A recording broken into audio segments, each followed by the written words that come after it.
Welcome back to the 2015 Haunted Village event. This is part 3, the final of the 3 for the event. In this video, I'll cover constructing Ghostmore Manor. So let's get started. For part 3 of the event, the materials are a little bit different. There are 7 new collage sheets that you can see here. Sheets that deal with the facade of the manor, and then sheets that deal with the inside of the manor. And these are not individual sheets, they're sold as a set. So you can purchase the set of collage sheets printed or delivered digitally, or these are all in one single digital download set if you prefer that. And then you have another option, which is if you want everything, if you want the sheets or you want the digital download set and the chipboard pieces that I use to construct the manor, that all comes as a kit as well. So you can, like I say, you can either do the sheets by themselves or the digital set by itself, or you can do it in concert with the chipboard pieces as well. So they're already pre-cut, and you might recognize these two. These are the same shape as one of the houses we've been using in the rest of the village. The only difference is it's just a tan chipboard instead of a black. So it kind of helps you get a faster start if that's what you want to do. Now you can see I have covered the front of the 2 pieces here, and then there's the centerpiece with a wrought iron paper. And I picked that because I felt like it had an architectural sense to it, and it was kind of gothic as well, and the grays and everything worked really well with the images, so I thought that was a good pick for the outside facade. And you'll notice the centerpiece here. This is a piece you'll need to cut. I didn't include that in the kit because it's such a simple cut. I felt like anybody that was tackling this could cut this. And the dimensions of this piece are 6 inches wide by 11 inches long. I've also covered the two side pieces. And the only thing I would tell you about the covering is if you're using this paper, or say any other paper that has a direction, just pay attention to that. And I did try to do some matching here with starting these 2 identical pieces at the same point in the paper. The middle one, as long as it was going, it kind of depends on how you try to use your paper, but it's not exactly the same, but it has the same direction to it. And then these pieces, I started them at the same point too on the paper. Now that I have all these pieces papered, the next step would be to glue these together. Just the edges here, and then we'll be covering it with some of the decorative things from the collage sheets, and that will help give it more support. And then you can add all your stuff to the facade. And the first few collage sheets have all those types of images that you're going to be using. All the decorative elements and these big stone elements, and then the columns, the pediments, things like the doors. You even have the roof, so you don't have to measure any of this. It's already, everything that you see on the house is on the collage sheets, and it's already scaled to fit these pieces of chipboard. Another thing that I want to mention is that I did a lot of inking of all the stuff, this and the pieces from the collage sheets, after I backed them in chipboard. And what I did is for the outside and the gray pieces, except for these here, I used the black soot distress ink and one of these little foam pads that you cut up from a big sheet.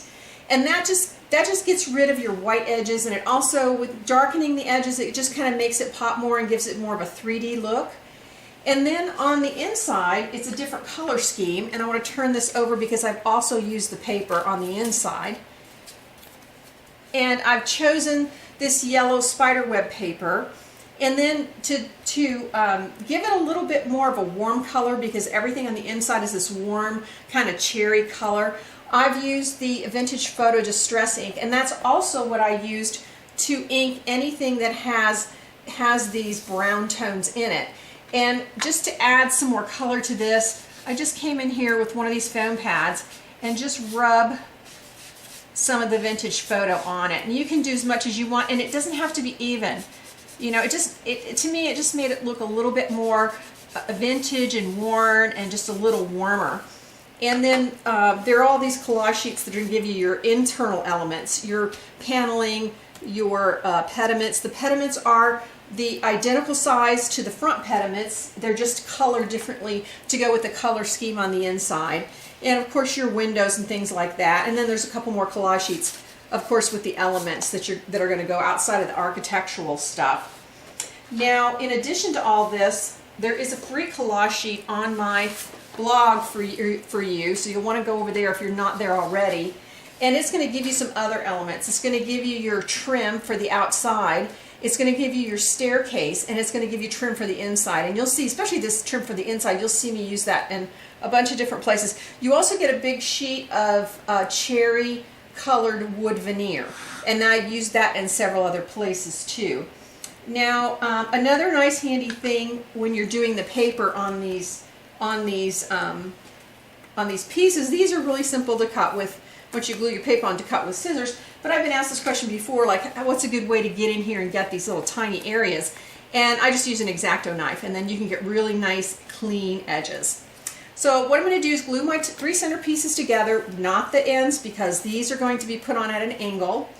And I'm going to glue those all together, and then I'm going to start adding the architectural elements to the front and the back, and then I'm going to come back and show you and explain how I backed everything and where I added it to the piece. I had a lot of the stuff on the front of the 3 pieces that I glued together, and I just want to walk you through everything so you can understand what I popped up, what I backed, that sort of thing. So let's start on this end, and these two are identical. First, of course, you already saw that I had the paper on, and then I glued the paper roof on top of the paper. And then this particular piece of roof is backed with chipboard so that it pops up. And of course, I've inked around the edges. And then this piece here is backed with chipboard, and I've popped it up with 3 layers of double foam tape so that it's even higher. And then I have the bat on the top, which is backed with thin chipboard. And then if you move to the window here, it is a couple of layers of thin chipboard, plus this little piece here is backed with thin chipboard, and that's attached to the window. And then at the bottom here, you see that I've got some trim, and I just glued that on. That's not backed with anything. If you come to the top here, this architectural detail is backed with chipboard, thin chipboard to make it pop out. And then I've got the pediment here, which is also backed with thin chipboard. So you can see most of the pieces I have at least a layer of thin chipboard under them, and then it's a matter of whether or not I add stuff to pop it out even further, just to kind of give you that dimension. And I always ink all the edges. If it's this kind of color, I use the vintage photo and rub some vintage photo on the edges. If it's the darker, if you go to the grays, then I use the black soot to edge that. So this side is done exactly the same. When we come to the middle, I have the 2 columns which are backed in chipboard. And then when I say chipboard, whenever I say backed in chipboard, I mean thin chipboard. And if you don't have that, just use a few layers of heavy cardstock and that'll do the same thing. And then those go right on top of the seams in between the houses. So that way it kind of gives you some extra support to keeping them all together. Then we have the gargoyles at the top, and they are backed with thin chipboard again, and everything of course is inked with the photo, a vintage photo. And then here at the very, very top, the architectural thing, just like on the small houses, I backed that with thin chipboard, and the same with the pediment on the top. Now I haven't added the door yet because we're going to be adding stairs, and I want to put the stairs on and the doors on at the same time so that they all match, and the same with the sign here. So once we get the stairs on, I'll add the door and then I'll add the sign. Right now you want to focus on just getting those things on here that are fairly flat, and by flat I mean it's okay the popped up stuff, but nothing really bulky because we have to work on the other side. Now for the 2 ends that I told you don't connect yet, I want to show you what I did with them. And again, these are identical. So we have the big piece of chipboard covered in the paper, of course, with the border at the bottom, and then the window, which is a few pieces, I think 2 pieces of thin chipboard plus the image. Then I have the trim at the bottom, which is glued on top of the window. I did all the windows the same way. And then the top's the same thing. We've got the pediment and the decorative work, stonework here, both with layer of thin chipboard. And then I have this other piece. This image is in the collage sheet set. It's a smaller version of the big one, and that we're going to add to this as well. And it's just the image which has been backed with thin chipboard. And then those will be the pieces that we will attach these two pieces together and then attach them to this at an angle. That way we get this flat facade that slightly turns. And that's part of what's going to help it stand up. And of course I did the same thing to both of these, so these are both ready. Once you get most of the flat things on the front of the piece, then you're going to flip it over and work on the back side. And you've seen the paper, and I want to show you what I ended up doing with the paper. Since I'm working on the inside with this very rich reddish cherry-ish color, I decided that I wanted to kind of bring that into the paper.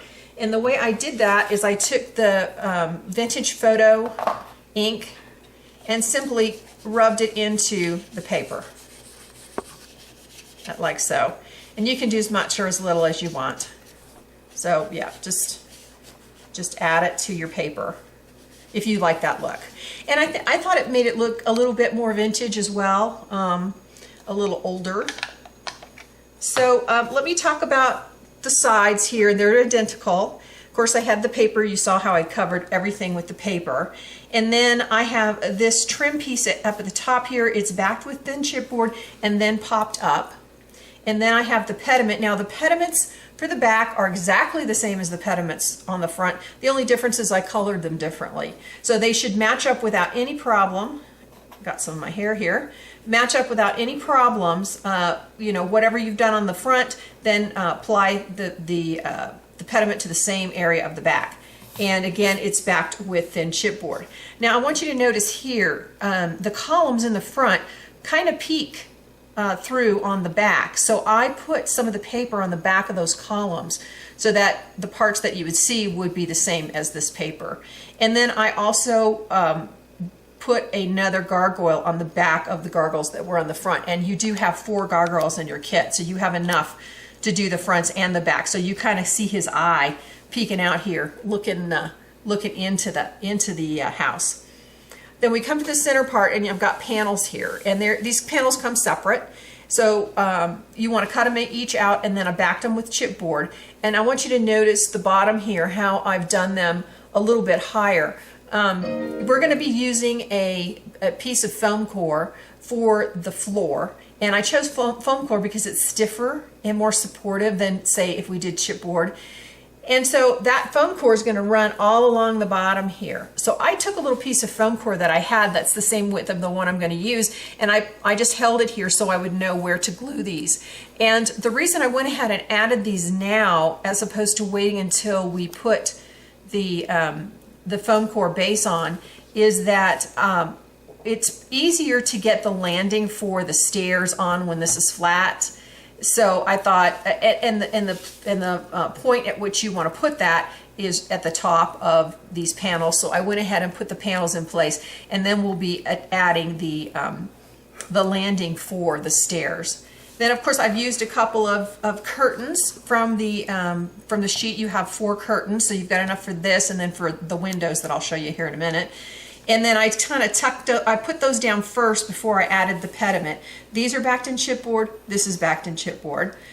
So I put those curtains down, and I made sure I left a little space because, like I said, we are going to come in here with a chipboard landing, and you don't want your curtains in the way of the landing.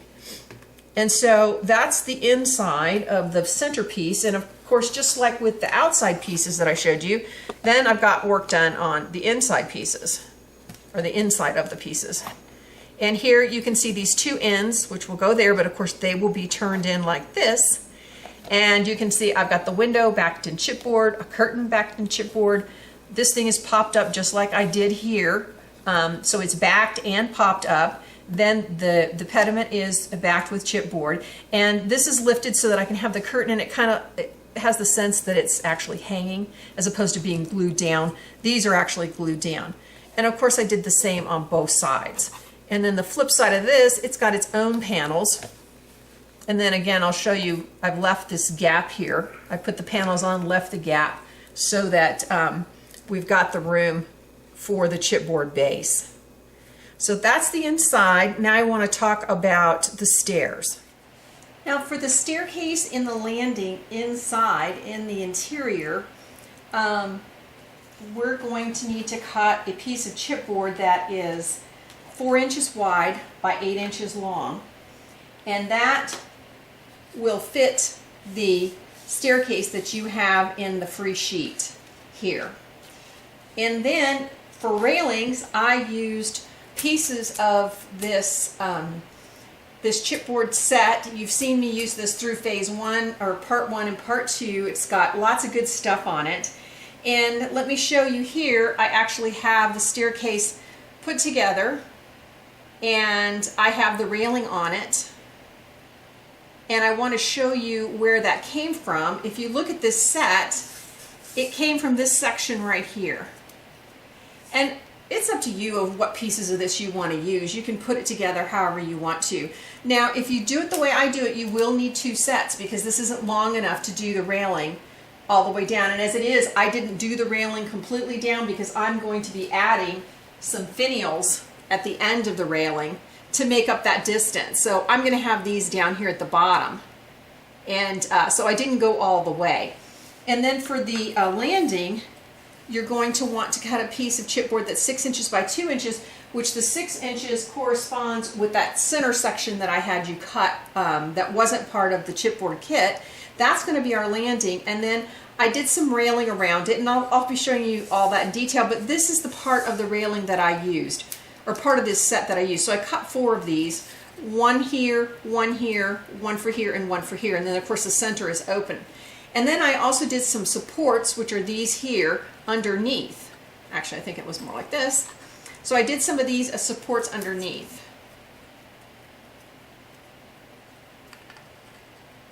So I'm going to put this together and show you what all of that looks like. For the floor and for the landing at the top of the staircase, I'm going to use a rubber stamp that has a wood grain on it.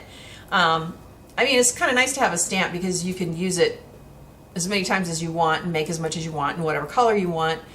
And, you know, of course, this would be nice. I think I mentioned in the very first part, this would be also a good way to create some of your facades on your village houses. You could stamp and use this as the wood on your houses, or wood on walls, or whatever. And I just stamped a whole bunch of these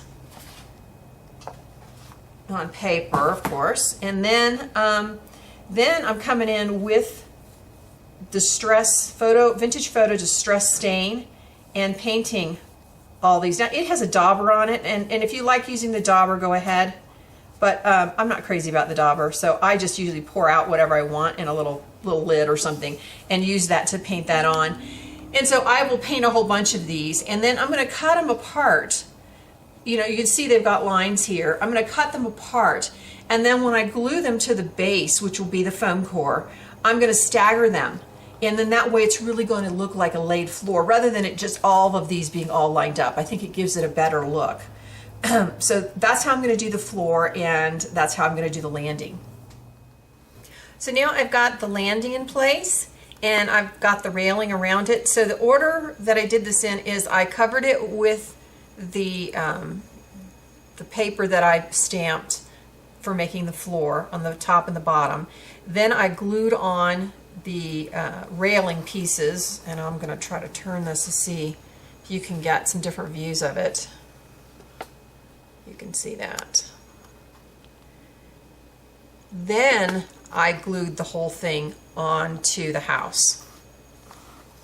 Now underneath I've also added these pieces, and they come as part of the scroll kit too. It's just these little corner brackets, which I thought looked very nice and decorative, and also gave this some support.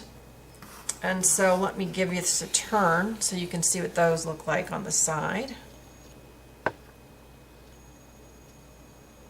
Now you have to cut a little bit of it off before you put it on there. This is the piece, and I've marked in black. You want to snip that little bit off, and you want to snip this little bit off, and then you want to snip this half on the shorter side, not the longer side.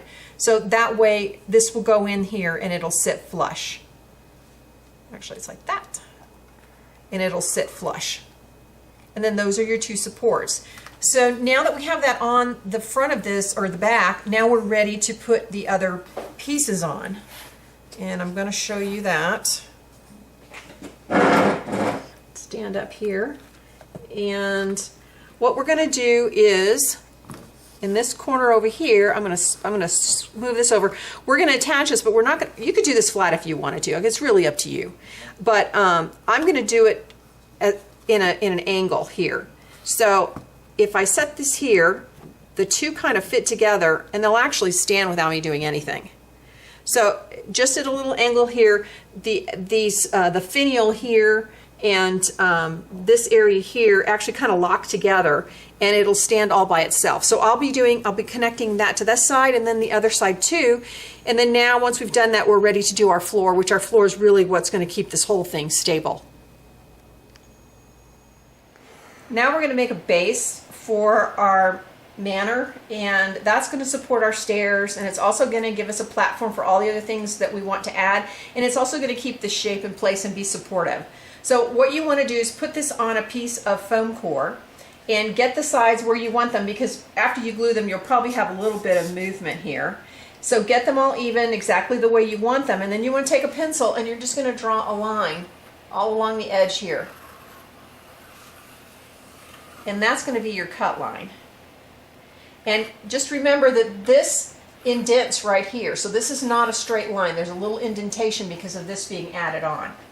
Now once you do that, you'll take that off and you'll cut that out. And then you're going to measure out 9 inches from the back line where the back cut out to the front. And that's to bring it out far enough to accommodate the staircase. And I'll show you what that looks like. So if you use the measurements of the staircase that I used, we're going to want to put that staircase out here, so you want enough space to accommodate the staircase. Now I'm going to show you what that looks like, because I have it done already. And here's the base. So this fits in here. Let me move this back up again for you. This fits in here, and I've now covered this with all the paper that I cut, that I stamped. And you can see what I was talking about when I talked about how I laid this, I cut them all apart in strips, and I just laid them staggered all the way across here to get this look like it's more like a laid floor. I also painted the front and the sides with some brown paint to cover up the white of the foam core. So once you get your floor laid, however you're doing it, if you're doing it like I'm doing it, or you're using something else, then you're going to want to glue this base in place along the edge of your house. Something I thought would be really cute is a set of stairs leading up to the front door. And this, you can see, is my finished stairs, and I'll be attaching it back here to the facade. But what I used for this is just the narrow matchboxes that you saw me use in part 1 and part 2. I started by just gluing 2 of them together, you can see here. So that's that piece here. And then you just want to start gluing them so that they fan out. So glue each one just a little more fanned than the next one on each side. And you can see that here. I've just fanned this one out a little bit, that one out, that one out, that, so it bends out. Now of course you could do a different configuration if you wanted to. And then I'm going to flip this over so you can get another look at it from the bottom side. And then what you want to do to get the stone look is I use this stone spray. There's a couple of different brands of this, and I just simply picked this color because I thought it matched the facade the best. And so once you get it all glued together, and of course let it dry really well, then you can just start spraying this, and it'll take you a few coats. Do shake this up really well, and you want to spray from as farther back, you know, read the instructions, but it works best to just spray a little bit at a time and let it dry, because it can get really wet and globby very quickly since it does have all this particle stuff in it. So that's the staircase. To make the fireplace more dimensional, I've added chipboard to the sides and to the top. And so I first cut a piece that would go on the top that was shorter than these little decorative bump out areas. And then I cut pieces that were long enough to go from there to the floor. And then whatever depth you want, that kind of just depends on what you want to put on it. If you don't want to do this, you can always just pop up the fireplace from the wall and you don't have to go through this. In terms of painting it, the color scheme has kind of, it's grayish, but then it's kind of got all, like a purple color in it. So it doesn't have to match exactly, but what I ended up using was the folk art paint, the butter pecan. I painted it with that first, and then I dry brushed the, let's see, it's barn red. So I dry brushed that on, and I kind of got that little purpley look, and so that's, you know, that way if you get a glimpse of it, you see that. Another thing you could do, if you've got the digital kit, you can print things as many times as you want, or if you are good at knowing how to print an image from a collage sheet, you could simply print these areas and use them on the side as well to make it even more decorative. One of the pieces that I'm building to go inside the house is going to be a secretary. And I'm going to use this wooden table. You've seen me use this for the eatery, the Retching Toad Eatery. And then I'm going to use these little boxes. And they come as a kit. I'll show you. This is not the same one. This is a smaller one. This one, this is two of them put together, and it's 4 inches by 1.5 inches. And it's just a perfect size for the table. But they just come in this little masonite kit. And so you have sides and the back, and then like this. And you just glue them together and you've got a little box. So this is a bigger version of that. And like I said, there's 2 of them. So what we're going to do to make the inside of the secretary, I'm going to use more of the thin match boxes. They will go inside here, and your image kit has little drawer fronts for these. So that will be part of the secretary. Then you've got this image, which fits in here, and we'll put it back inside here. Probably put maybe a matchbox in front of it to hold it in place, but it will actually go deeper inside here. And then your kit also has this top for the top of your secretary, and this is going to fit on top of here. So we'll have the top. And then I thought maybe the diamond matchboxes have the right size to put on either side of these. So these would be, you know, you look at secretaries and there's all kinds of places to put things and letters and different size holes and stuff like that. So we'll do this on the sides. And then I have this paper for you on my blog. It's a cherry colored paper that you can use to cover this stuff and to make it look more like a piece of furniture. You can see it coordinates with these images here. And then I'll also come in with a bunch of scroll work and add that. This is from the kit, and you'll notice it's kind of a good match for the size of this. You get these little pieces in that scroll work that we're going to use for the stairs. So I'll be adding bits and pieces of that to dress this up as well. So hopefully when I get it all done, it'll look somewhat like a real piece of furniture. I've finished the secretary, and you can see here that I have, in addition to painting it, I've used a lot of the cherry veneer paper that you can download off my blog for all around the back and the front, inside here, the top of the table, even the front of the legs. And then the collage sheet has, of course, a lot of the images that I've used inside. The thing with the drawers, here are the 3 matchboxes with the drawer facades, the books. It also has the pediment here. And then I've decorated it with some of the other things from the collage sheet, like the candle, the paper. Then I've added this bead on a crown with a little top and the skull. And inside are the dragon tears. You saw those in the Black Cat Emporium. Then I've used a bead cap from my stash and a feather.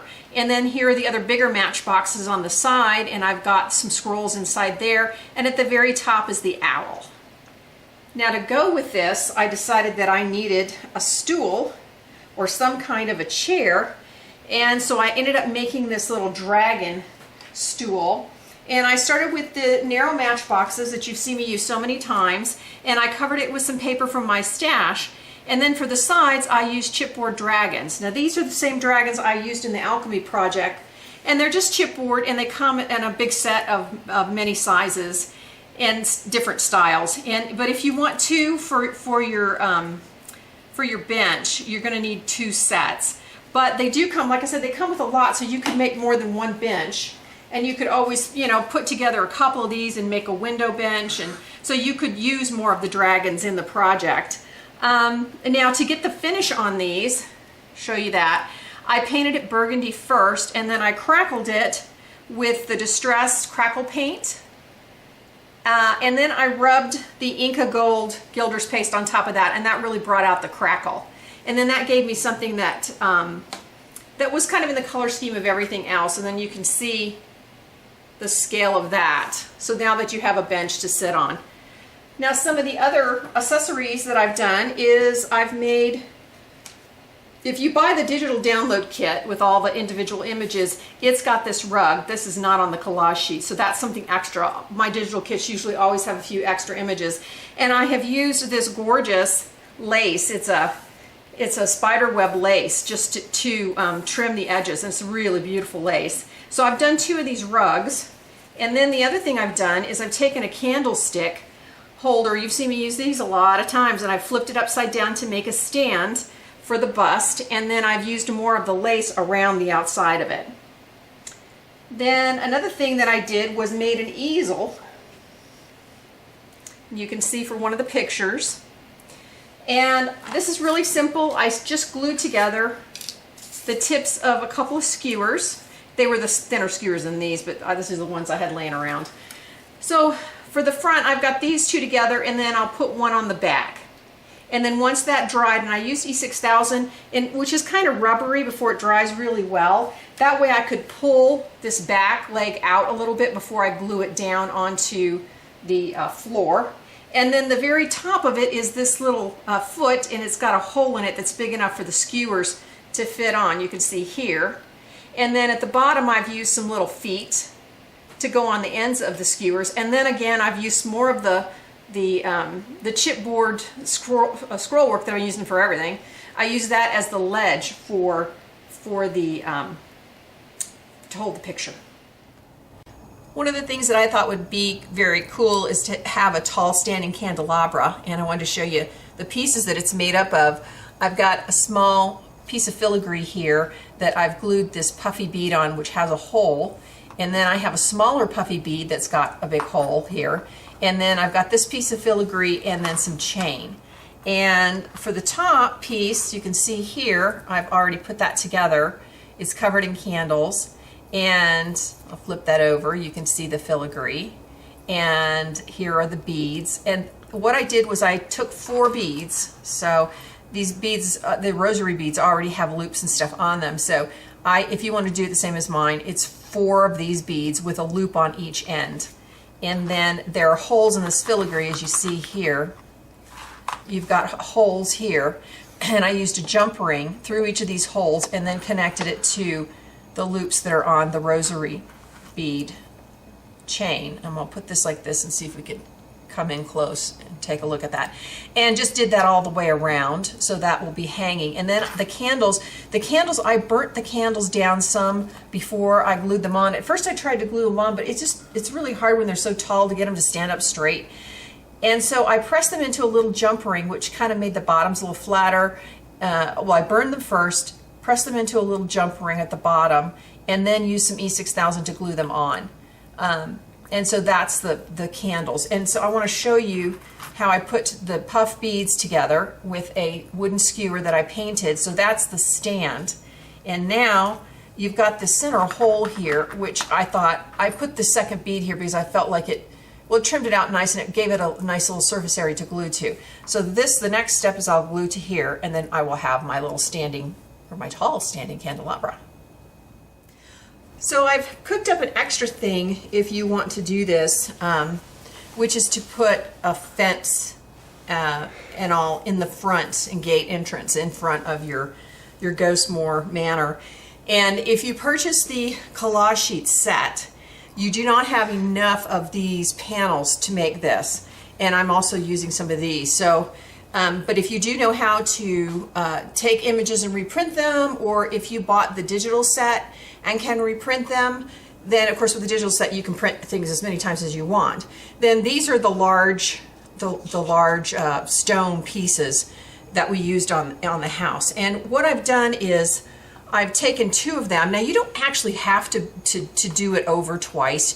This could just be a piece of chipboard behind this because you won't really see it that well. It's kind of up to you. And I then put a piece of foam core in the middle so that I get this big gap.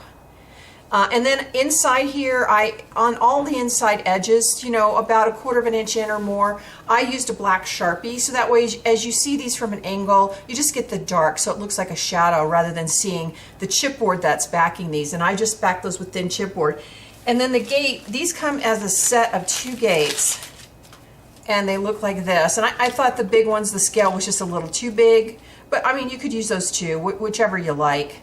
And then they have this little piece here, and I decided you could put these on the front if you wanted to. Just you could put that there if that's what you liked, or behind. But I just put it inside that little opening that's created by the foam core that I put inside there.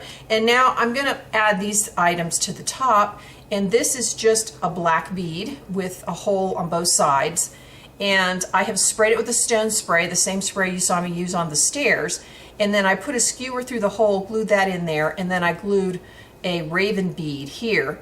And then what I'm going to do to attach those is on this, I'm going to put one of the finials. This is the small finial, and on the front and on the back. And then I can glue this right in the middle here. And that will hold my ravens and bead in place. And then to make everything stand up and just to make a larger facade, I'm going to use these pieces of fencing. You saw me use these in the Thrifty Witch. I think I cut them in half. I'm going to use these, but instead of putting them straight, I'm going to put them at an angle like this. And that means the whole thing, if you do it like that, the whole thing is going to stand up. And then at the end of them, I'm thinking I will add some spooky trees to the very ends of them, and that will create this facade that sits out in front of this whole gate entrance way that sits out in front of Ghostmore. Now you see the completed facade for Ghostmore with the optional fence in the front. I'll point out a few things about the fence that I ended up adding in addition to what I'd shown you before. If you look at the center gate, I've overlapped the gate just slightly and glued it together, and then I've added the brass gargoyle to the center of it. And then I think you can see it best on the tree to the right. I painted it first with kind of a reddish brown, and then dry brushed it with black. Then I added these little cute little felt crow stickers to the tree. So each tree, the small one and the big one on the right and the left, both have crows on them. And then if you peek through the center gate, I think you can see I took a piece of chipboard and painted it with the same stone paint as the balls. And then if you remember in part 2 where I used the a piece of chipboard stone cutout to stencil the Black Cat Emporium. So I've taken that same thing and painted it black and cut it up and glued it on top of that stone to give it a stone look. So, just wanted to show you a couple of different ways that you can use that. And of course, as you peek through the gate, then you see the matchbox stairs also sprayed in the stone work. And then you get the full look of the 3 big pieces in the center, and then you've got the other 2 smaller pieces with the little side things going off at an angle to the side. Now we've got a look at the facade without the gate, and you get a better look at the staircase going up to the door. And you can see now why you would want to wait to put the staircase on first before you put your door on so that it fits nicely. And then you get a little better view here of the 2 side panels.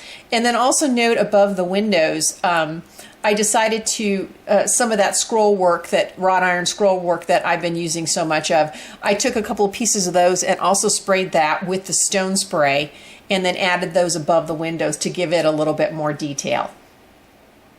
Now this is the completed interior of Ghostmore, and you can see there's a whole lot going on now you get a really good view of how the staircase works going up, and how it gives you the illusion that it's really stairs.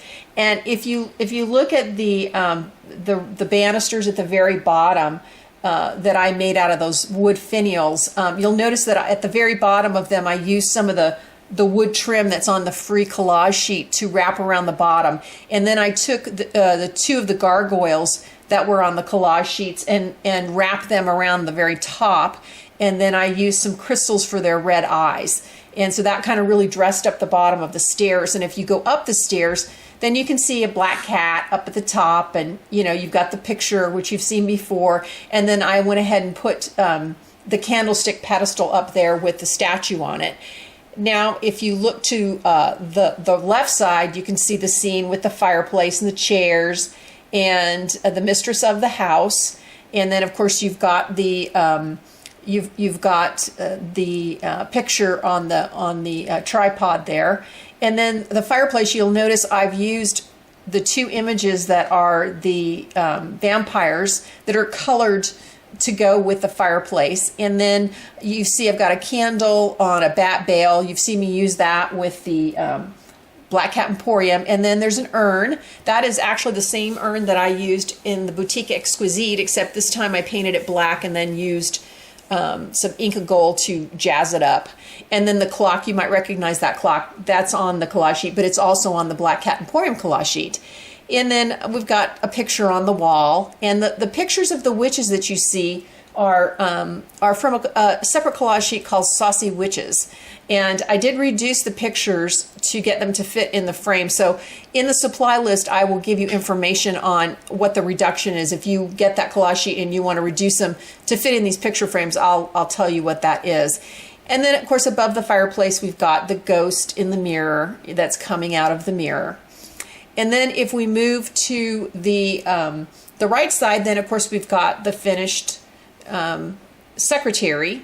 And kind of went through all the stuff that's in that. And then in front of it, you've got the stool, or the bench made with the dragon sides. And then, of course, you've seen the candelabra. So that's in place. And then you've got the fainting couch. And then above that is a picture of a raven from the collage sheet. And then, of course, you've got the two rugs that I did with the beautiful lace spider webs. And then the floor, using the stamp and staining that.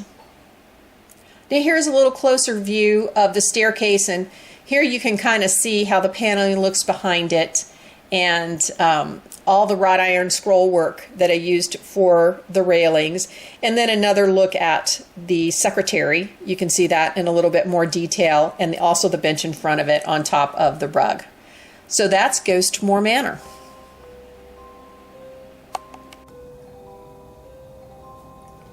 I hope you've enjoyed the series of Haunted Village tutorials. If you are not already on my blog watching this video, hop over there for all the details of the event, which include giveaways, how you can participate, free images, and information on part 1 and 2. You'll also find detailed pictures of Ghostmore and supply lists of all of the Alpha Stamps products I used. Alpha Stamps is also where you'll find my collage sheets and digital sets. Happy haunting!